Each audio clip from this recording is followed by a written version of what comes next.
Whenever you start a new project in Cubase, you're going to immediately see the project window. The project window is divided into 4 zones, and the number of zones that you decide to use in your project window configuration is going to be largely determined by how many monitors or displays you have on your computer. For example, if you're using a laptop, you probably only have 1 display, which means that the more stuff you can put on the project window, the easier it is for you to take advantage of a lot more features in Cubase without having to call up separate windows.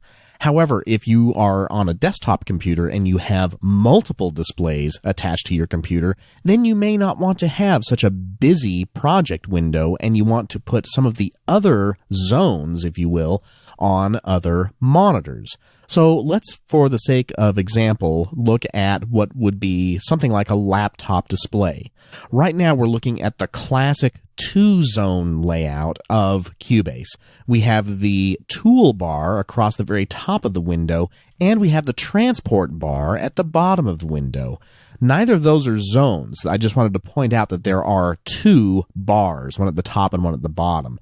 But the zones that we're looking at right now are the inspector zone or the left zone, as well as the track list and event display in the center zone. So if your project window looks like this and you wanted to call up the mixer by going under the Studio menu and clicking on Mix Console, then that's a separate window. And that window is going to cover up this other window. Again, we're assuming that you're working on a laptop. And so wouldn't it be nice if you could just put the mixer right into the project window? Well, you can, because there's a zone for that. And similarly, there's a VST Instruments window right here. Wouldn't it be nice to put that in its zone on the project window too? Yes, and that's where you would find it, in the right zone. So if we look over here at the window controller, you can see all these little windows that have a left, bottom, and right icon on them. These are the show hide buttons for those additional zones. Right now, if we turned off the left zone, then we would lose the inspector and just see the track list and event display.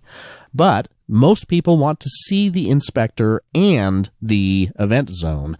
But if you're working on a laptop, if you wanted to add the mixer to the lower zone, then you can click on that button, and now the Mix Console appears down here. And then if you wanted to see your VST Instruments window, those are located in the right zone. So you can click on that button to reveal the VST Instrument tab right here. And those tabs are important because all of these different zones have a multitude of different tabs at the top and at the bottom. For example, the right zone contains the VST Instrument tab, the Media tab, Control Room, and Meter. But the Control Room and the Meter also have tabs at the bottom of the page. There's the Master window and the Loudness meter.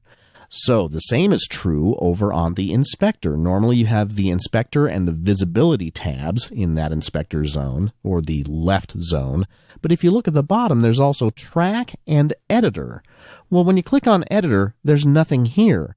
The reason why is because the Editor is attached to the Editor tab of the lower zone. So keeping an eye for those tabs is really important to find out where you are and what you're looking at when you're inside of Cubase. Now, if you did have a computer with multiple display monitors, then you could opt for leaving the Mix Console and the right zone off, therefore giving you a larger display for the event display and the inspector. And you can do that either by turning those zones off or by using the keyboard shortcuts. You'll notice that it's Controller Command plus Alt or Option and E to turn off the lower zone. So if I hold down those modifier keys and type E, it makes the lower zone go away.